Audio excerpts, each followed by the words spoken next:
Hello students, welcome to R K study educational channel. इस video में हम लोग सीआई का क्वेश्चन करेंगे जो डॉक्टर बी.एन. गुप्ता सर के बुक से लिया गया है और ये सीआई का क्वेश्चन है। बेसिकली ये बीबीए और बीकॉम के लिए काफ़ी इम्पोर्टेंट क्वेश्चन है, पर ऐसे क्वेश्चन कंपटीशन में भी आते हैं। क्वेश्चन में दिया गया है The CI on a certain sum for 2 years is rupees 41 and SI is rupees 40. The annual rate of interest is the same in both circumstances. What is the rate of interest and the principal? इसमें दिया गया है main ये part है यहाँ से लेके यहाँ तक।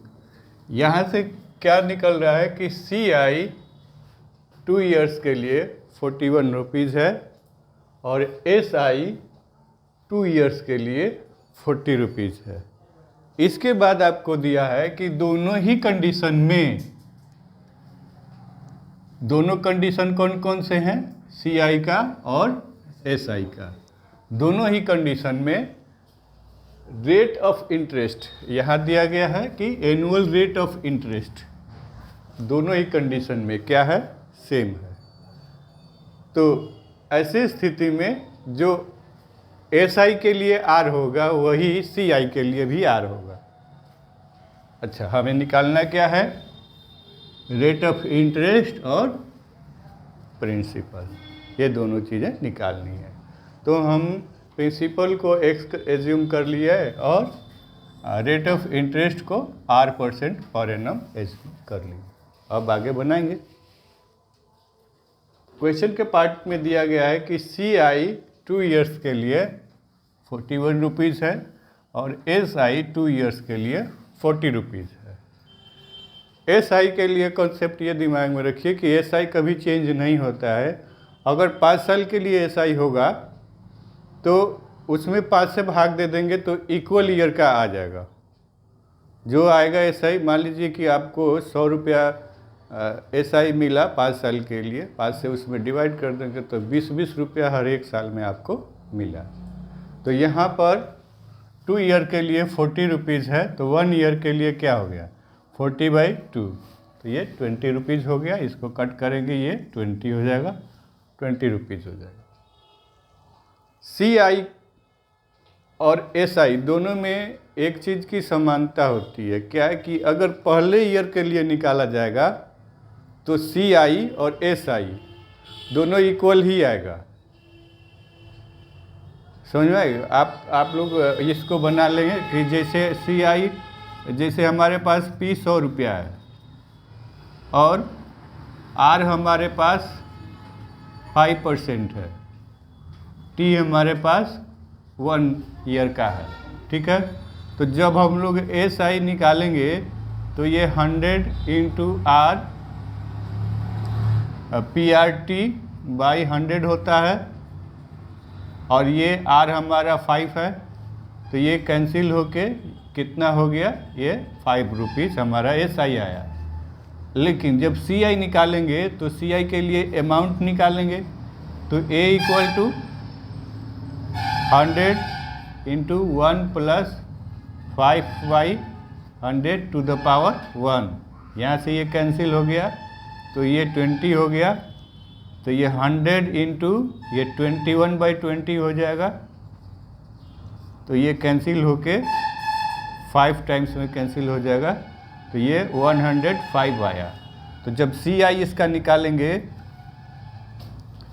तो 105 - 100 ये वाला P, तो ये भी हो गया 5 रुपीज़, ठीक है। अब देखिए क्या है, P ये SI 5 रुपीज़ सेम ईयर के लिए, same rate of interest.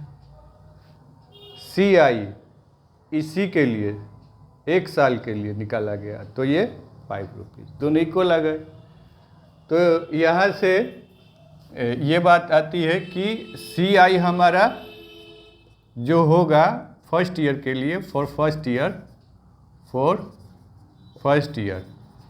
CI जो होगा वही SI होगा, लेकिन सेकेंड ईयर में SI वही रहेगा पर CI बदल जाएगा। तो सेकेंड ईयर के लिए जब CI निकालेंगे तो 2 साल का टोटल हमारे पास 41 रुपीज़ है, तो 1 साल का कितना आएगा 41 माइनस 20, तो ये 21 रुपीज़ आएगा।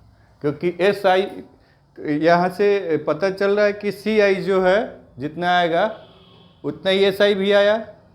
तो इस तरह से SI हमारा 1 साल का 20 रुपया है, तो CI भी हमारा 20 रुपया होगा। तो इस 20 रुपये को घटा देंगे तो सेकेंड ईयर का हमारा CI जो बचा रहेगा वो अमाउंट हमारा CI हो जाएगा। ठीक है, समझ में आया इतना? इसके बाद आगे बढ़ते हैं। अब हम लोग सेकेंड ईयर के लिए P को 20 रुपीज़ कंसीडर करते हैं और A को 21 रुपीज़ कंसीडर करते हैं। अब ये क्यों कंसीडर करते हैं, ये इसको ध्यान में रखिए कि SI जो है और CI दोनों 20 रुपये हो रहा है, लेकिन ये दूसरे साल के लिए बदल जा रहा है। हम लोग अब दूसरे साल के लिए कंसीडर कर रहे हैं, तो ये दूसरे साल के लिए बदल जा रहा है।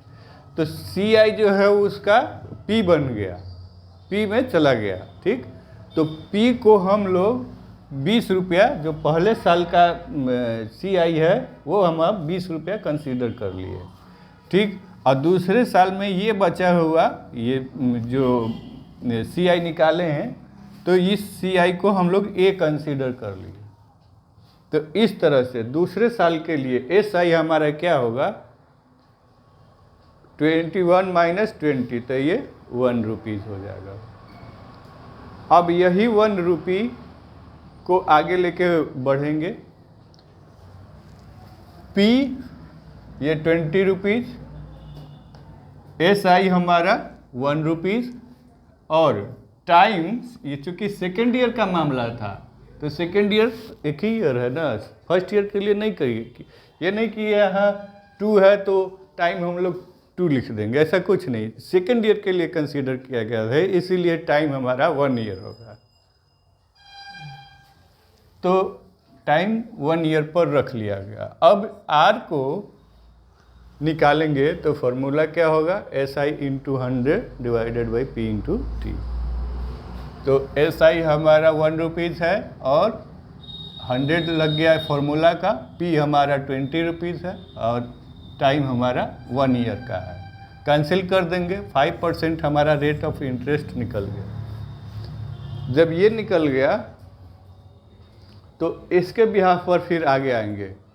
अब देखिए SI 20 रुपीज़, R हमारा 5% और टाइम 1 ईयर का है। SI 20 रुपीज़ कहाँ से आया, SI को हम लोग 20 रुपये लेकर चल रहे हैं जी।